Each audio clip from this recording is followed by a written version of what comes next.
Have you seen the trending outline effect on TikTok and wondered how to use it? In this video, I'll show you how to use the outline feature on TikTok. Now let's get started. To begin, open TikTok and tap Discover.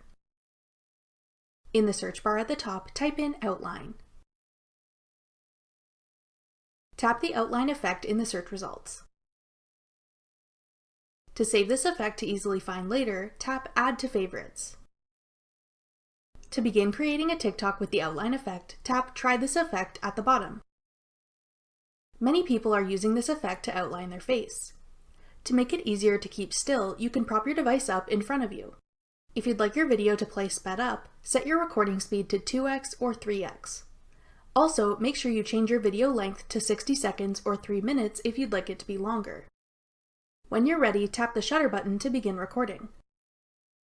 Simply drag your finger on the screen to start drawing. When you're finished recording, tap the stop button.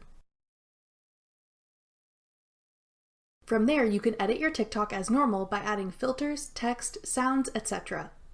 Then go ahead and post it to your feed. That's all it takes to use the outline effect on TikTok.